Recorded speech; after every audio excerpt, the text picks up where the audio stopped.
9 chances every workday for you to win $1,000 in classic cash. So you're listening for the keyword. You do it at the bottom of every hour.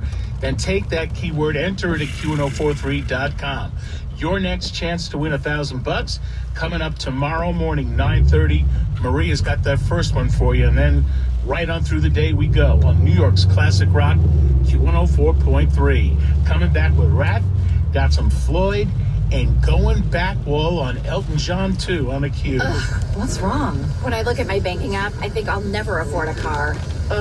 So look at Roto.com. They have tons of deals and a great selection. Check it out. Wow, great prices. Now what? Now I gotta decide what color to get. Find the new or pre-owned car of your dreams in just a few clicks and at a great price. No haggle, no hassle. Ready, set, Roto. Start saving now by downloading the Roto app or check out roto.com. Are you a business owner, CEO, or responsible for marketing? If you are, iHeartMedia can help you reach your goals and find new customers. We reach more consumers in your target area than anyone else, and we can give you access to those potential customers more cost-effectively across radio, digital, podcasting, and social. We'd love to show you how iHeartMedia can work for you. Get started today at iHeartAdvertising.com. That's iHeartAdvertising.com. 40 days, up to 40 pounds. Lose a contractually guaranteed 20 to 40 plus pounds in only 40 days with NJ Diet. It's all natural. No shots, no hormones, no prepackaged foods, no surgery. NJDiet.com. NJDiet.com. Could you use monthly payments to help meet basic needs? Like putting food on the table, paying the rent, or buying new shoes for growing feet? Find out about supplemental security income. You may qualify if your income and financial resources are low and you're 65 or older, or an adult or child with a disability or who is blind. Call 1-800-772-1213 or go to ssa.gov/SSI. Produced by Social Security at U.S. taxpayer expense. Attention Ram buyers. This month only at South Shore Chrysler Dodge Jeep Ram of the 5 towns. Get $20,000 off on all remaining new 2022 Ram 1500s. That's right, $20,000 off.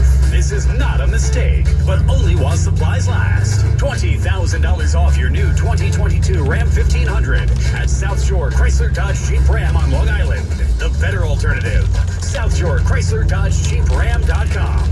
See dealer for complete details. I'm Barry Colstein. I am a violin maker.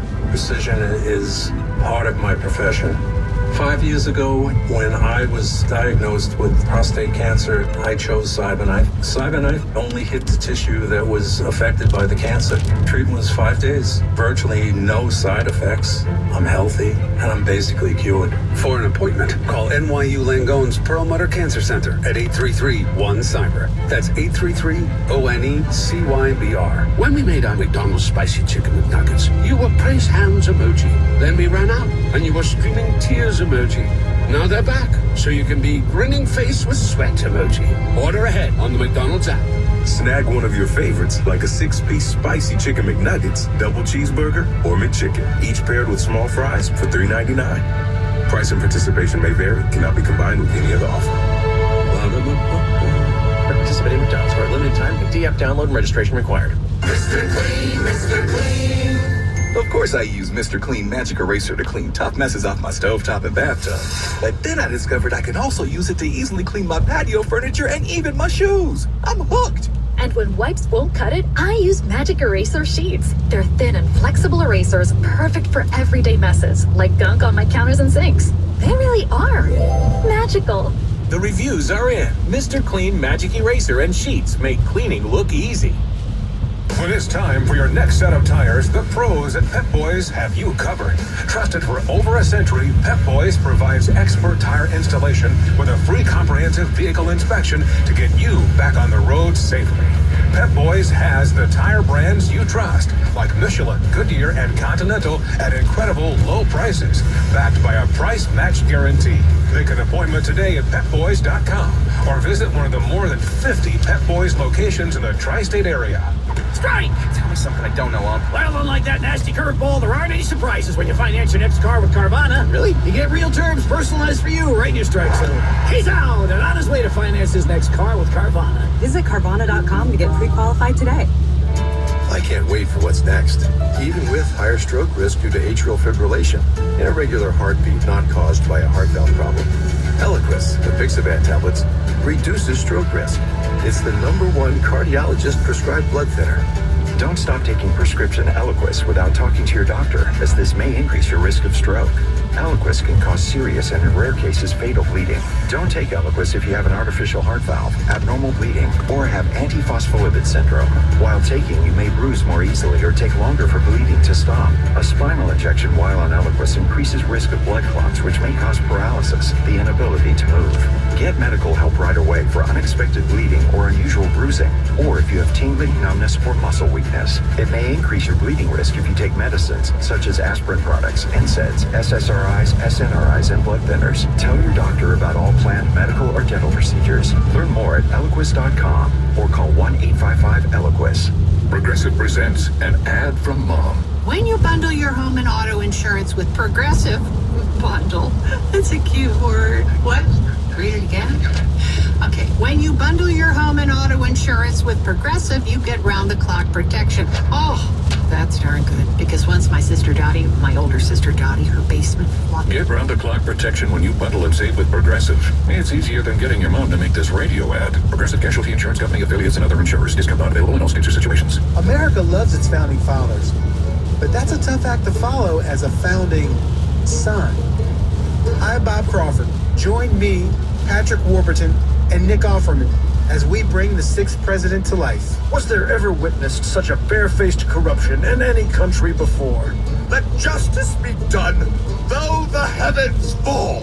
Listen to Founding Son, a Curiosity podcast on the iHeartRadio app or wherever you get your podcasts. Jerry's rocking your Sunday afternoon. The Weekend Q. 104.3.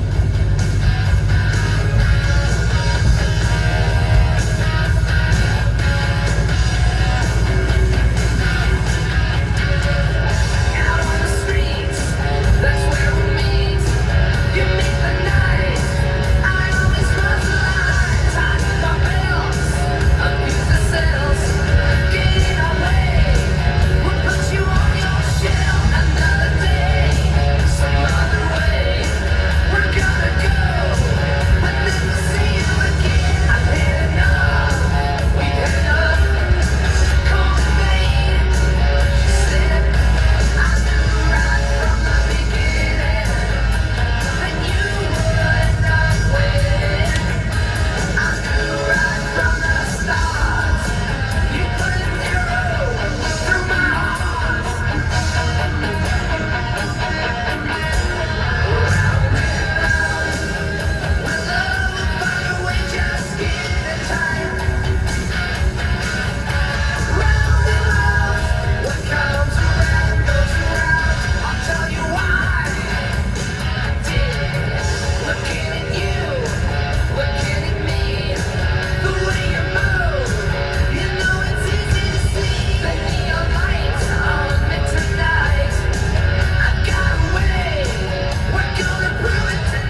morning at 7:40, we'll play a backwards tune for you. You could end up winning tickets to see Queen and Adam Lambert at Madison Square Garden. That's tomorrow morning right here on Q104.3. Mother, do you think they'll drop the bomb?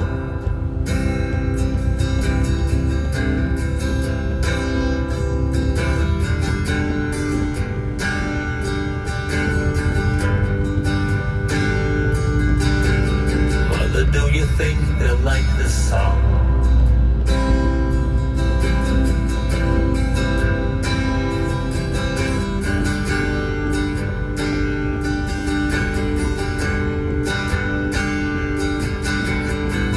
Do you think they'll try to break my balls?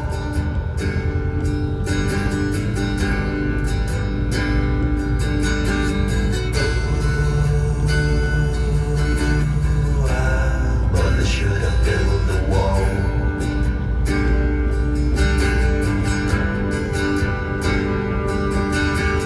Mother, should I run for president?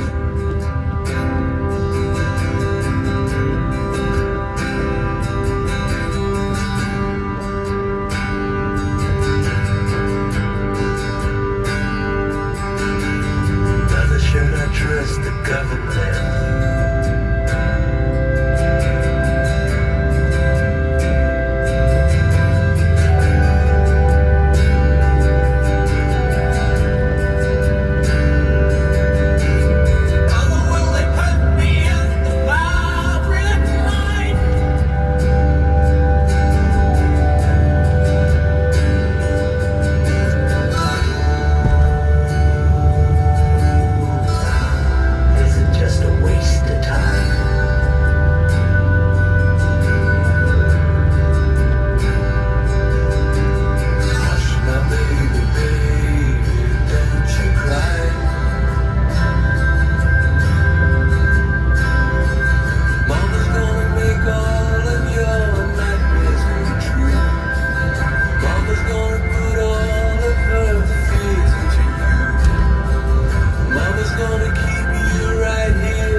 He had tests on his esophagus, one of the biggest hospitals in Naples.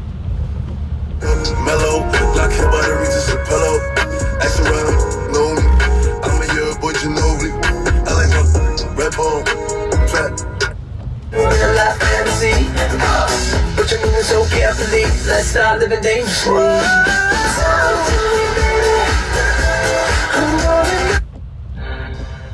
If 100,000 BIN listeners were able to advance their careers or succeed in a new one, it would be one step towards building a better future for all of us.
experience. The grounds are meticulous. The amenities are incredible. The staff is incredible. The Cinto team, they treat us like family. It's been a wonderful...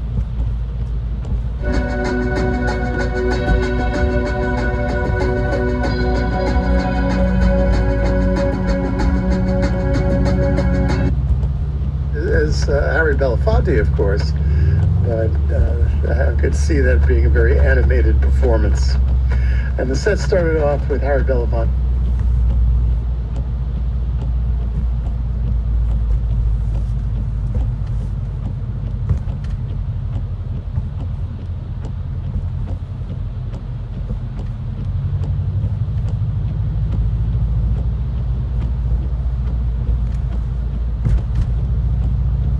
But I could give you some of me. Now and a rooster and a hen gonna be fine to play. Jody Stetcher, my apologies if I'm butchering any of these names, I'm so sorry. Donnie Brooks, Ron Carter, and Jenny.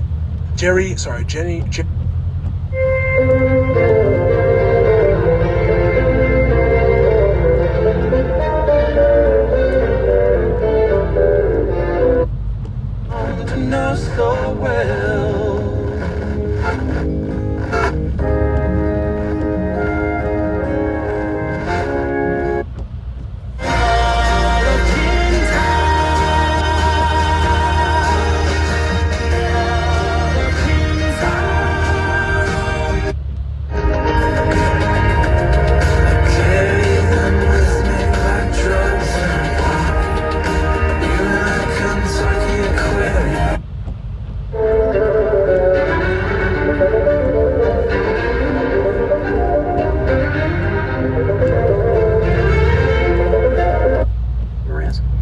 We talked about whether someone like Candace Owens could succeed in his time slot on Fox News. What do you think?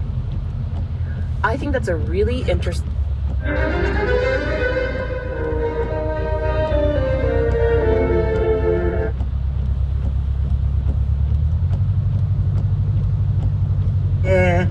Θα τα πούμε αύριο στις 7 η ώρα. Να ευχαριστήσουμε τον Άλεξ Αγισλάου, ο οποίος ήταν το χταπόδι σήμερα. Τι καλώδια τράβαγε.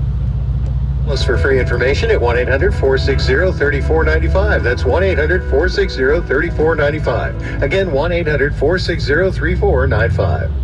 High school, never going, never showing up when we had to. Attention every day, tell us to behave. I'm sick of all this here, not to rage. I don't want to waste my time. It's not real. I'm damned if I do, give a damn what people say. No deal.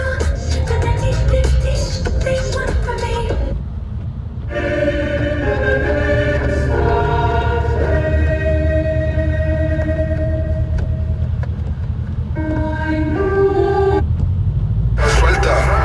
Vente pa' Canarias sin el equipaje, sin viaje de vuelta. Por la isla te va a dar una vuelta. Regreso la visa, el sábado te el domingo. The items that for the price of 2 Dega Life Plus, but them can't get it if them can't tell me what is green and juki on the outside, white on the inside, and of course.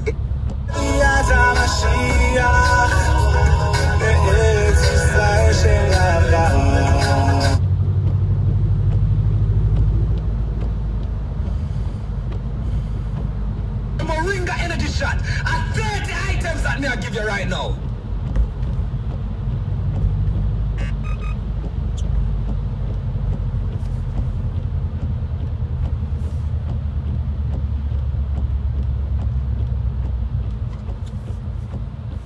Is the 14-year-old son of then Stamford Mayor Daniel Malloy, would later become the governor of Connecticut. And basically what happens is this turns into a good old-fashioned political scandal. And unfortunately for Candace, she is the 17-year-old at the center of it. She was out of school for 6 weeks. When she comes back, she's surrounded by her family members and the NAACP. There's a lot of local discourse about whether or not she's just, faking all of this for attention. And I think what Candace took away from that experience was she didn't like being a victim. She didn't like feeling powerless. I think there was a lot of personal fallout for her from that that moment. She talks about it as sort of the moment where she lost control. She developed an eating disorder, she says, as a reaction to that. She wanted to regain control. And I think even in her life, she's a 30-something-year-old woman now, a huge narrative in, when she speaks to her social media followers or she speaks on her podcast, she talks about shedding a victim mentality. That is kind of your persona, right? Like tough girl. Tough life. And I think that it sets me apart. It shouldn't.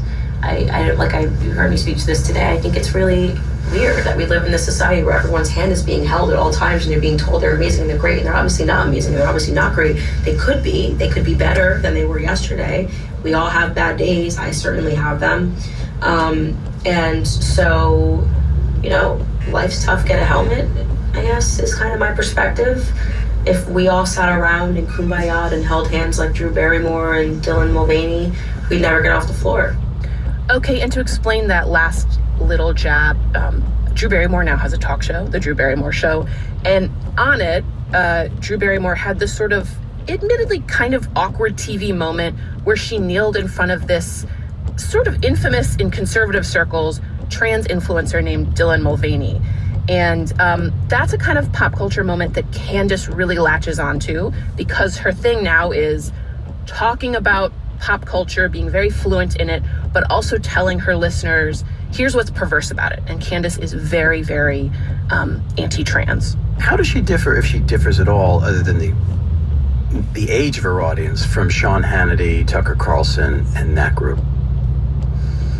Well, I think perhaps first and foremost, though she came into our consciousness as this gung-ho Trump supporter and sort of focusing on electoral politics, we were all glued to the Trump administration and what was going on. I think she's made this interesting shift, and she chalks it up to becoming a mother. She now has 2 kids, where she's focusing a lot more on culture issues. So pop culture, even things like, vaccines. She does not believe in any kind of vaccination. The cleanliness of household products. There's a little bit of a conspiratorial mindset at work, right? Be suspicious of everything that's presented to you by mainstream culture. But Candace is really focusing on pop culture as something that conservatives have ignored and something that it's important for them not to ignore. And Candace and I talked a lot about her audience and what maybe makes it different from other Daily Wire hosts. So if you think about someone like Ben Shapiro, he has a pretty male audience. And she told me that Jeremy Boring, who's the Daily Wire's CEO, he told her that her audience is actually special and different from other Daily Wire hosts. Teenagers to 90-year-olds consume my content, which is super interesting. I think that one thing that we've realized is a lot of moms follow me. I have a very strong mother demographic, and I think that's because a lot of stuff I speak about that I'm passionate about is children, so that makes sense. I mean, Yoga Pants, who's going to watch that and be like, it's going to be moms, so, which I have fun with. I am very proud of the work that I do, especially because a lot of it speaks to moms on the left and the right, so that was kind of a very exciting time for me. All right, so she's against Yoga Pants. First of all, I'd like to know what that signifies. But when she talks about a mom demographic, what other topics is she talking about, and why? Yeah, and just to quickly explain the Yoga Pants, Candace has a sort of half-joking, half-serious thing that American women look too sloppy, they need to try harder, they need to beautify themselves. And actually that's it's silly, and she knows it's a little silly, but it's connected to this bigger thing, and this of what she's talking to her audience about, which is basically traditionalism. Sure. She thinks that women should be women and men should be men. And Candace sort of acts that out via social media, via a podcast. This is what a woman should be. She should cook dinner for her husband. She should garden. She should beautify herself. And she should care about her children's school, what's happening, what pronouns are they trying to get your children to use at school is an example that Candace brought up to me.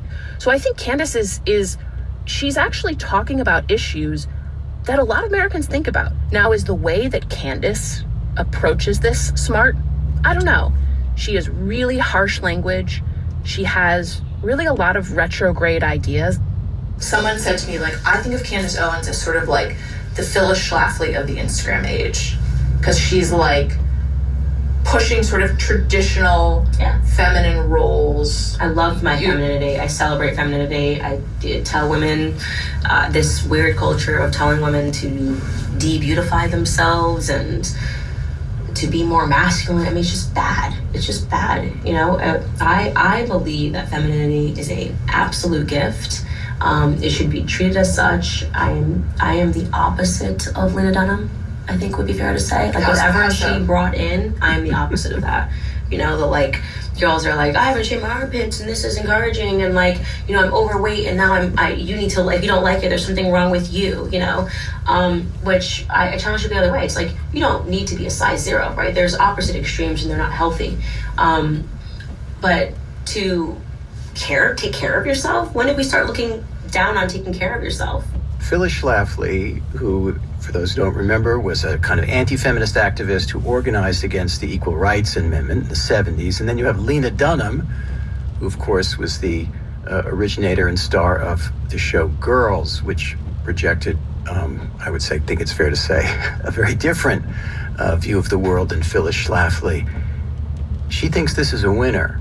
Is she wrong? You know, Candace, again, picks out these moments in pop culture where, yeah, you know, maybe an audience does have a reaction to not shaving your armpits, or, you know, trans activists being on TV and talking about their experience. Maybe people are uncomfortable with those things that go outside, you know, the traditional, to use the freshman year gender studies class term, the performance of gender. But again, she does it in this really harsh, cutting way. Exactly. And I talked a lot about that with her. I said, you know, even if you believe that you are on the right side of history on all those issues, isn't there something she said for persuasion? You catch more flies with honey than you do with vinegar. But I would also say that, you know, the way she tells it, she's also trying to pierce this liberal Hollywood thought bubble. The problem when there is just an applause and you think it's great and it's a Hollywood applause and you see your favorite actors, like if I was a kid and saw Denzel Washington applauding something, I'm like, oh my gosh, well, I think he's so cool that it must be cool. You have to answer that. You have to say it's not cool, actually. Let me actually make you understand what this really entails. Because if you go down this route and you decide to take puberty blockers, again, using the example of Dylan Mulvaney, because we're talking about trans issues, here's what can happen to your body. And here is why I bring you Walt Heyer. Here's why I bring you these other people that went through this route. Here's why I bring people that are suing their doctors. You talk to culture because it needs a response. And just so people know, Walt Heyer, who Candace is referring to there, is someone who lived for a few years as a transgender woman and then detransitioned. So you can't fight culture by refusing to talk about it. It doesn't even make sense. And this has been, in my opinion, a huge reason that conservatives ceded so much ground to the left, because we stuck up our nose to culture. I don't stick up my nose to culture. I consume culture, and it is very important for me to contextualize culture so that for all the young teenagers that are following me, rather than just seeing Dylan Mulvaney pretending to be a woman and receiving awards and being applauded by Hollywood and sitting down with Drew Barrymore and thinking, wow, that's really cool, they now have somebody talking about this and saying, actually, this isn't cool. So now they can start thinking critically, which makes more sense to me. So she made some pretty explosive comments about gender during your interview, and she does that routinely. She's also extremely provocative on race, like last fall when she and Kanye West, who she's close to, showed up to Paris Fashion Week in matching shirts that said, "White Lives Matter." What kind of argument were those two trying to make? This is the argument that has kind of been Candace's bread and butter since she broke out. She talks about how Black Americans, in her phraseology, need to leave the plantation of the Democratic Party, and she's purposely provocative in that language. She's been extremely critical of the Black Lives Matter movement and about George Floyd in particular. Here's what she said on her show the day that the verdict was delivered for Derek Chauvin. I have to appreciate people that were trying to create a pressure campaign for me on Twitter saying, I wonder what Candace is going to say. Even Republicans agreed that this was the right call. I don't care who agrees that this was the right. I don't care if it's a Republican. I don't care if it's a Democrat. I don't care if it's a white person. I don't care if it's a Black person. I am not so much of an intellectual coward that because the mob decides something, because the lie about George Floyd and the way that he lived his life has become so big that we just have to now accept it as the truth. And believe me, this is a lie. So the lie she's referring to is what she sees as the media whitewashing of Floyd's personal shortcomings. She made a documentary that focused heavily on his history of addiction, and Candace continues to say that Floyd died from an overdose, though that was determined not to be the primary cause of his death. This is a hard question, but how sincere is she about what she says about George Floyd? Yes, we know George Floyd's life was complicated. Nobody is disputing that. But isn't this just a naked grab for audience, attention, and everything that goes with it? You're right, it is a hard question, and I talked to Leah Wright-Rigueur, who's a scholar who wrote a book called The Loneliness of the Black Republican, and she's someone who thinks a lot about Candace. And Leah puts Candace in this category of racial provocateur, of which there's a long history in the U.S. But I think what's different about Candace is the technology that she's operating with. Do I think she believes those very personal critiques of George Floyd? Yes, I do. I think that she's got a very contrarian, conspiratorial worldview, and she immediately reacted to what she saw was an undue hagiography of a flawed person. I also think she can be quite harsh in her judgments of people. I also think she knows very cynically what subjects will go viral. And so being a provocateur, talking about George Floyd in this really mean way, she knows will go viral. And this digital age means that Candace's platform technology helps amplify what is a small group of right-wing Black Americans saying really outre things. In some ways, giving cover for white Americans who think that the George Floyd story is a conspiracy to say, oh, well, look, a Black person said it. You know, I'm not being racist if I say this thing. So Candace is providing cover.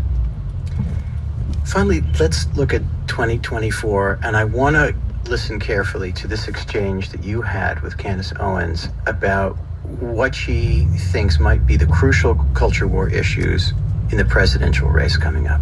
I mean, it really mattered when moms started showing up at the school boards and realizing what was in the books. I think moms are starting to pay more attention to what's happening. And it's not necessarily just transgenderism. It's everything that's happening in the classroom. And suddenly it feels like we're in a custody dispute with the state for our children, right? And I think that moms are responding to that.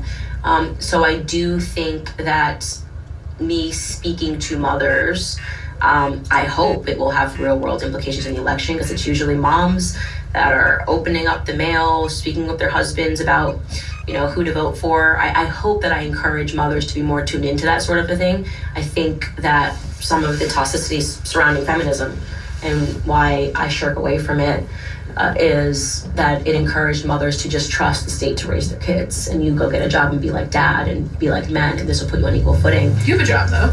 I have no issue with women having jobs at all. Obviously, I have a job. Yeah. I'm just saying that there was this pressure that basically said to women that if you stay at home and you are instead spending all of your time doing this, then it's because you're serving the patriarchy. And I had that brainwashing taking place at my university when I was forced to take a women's studies class.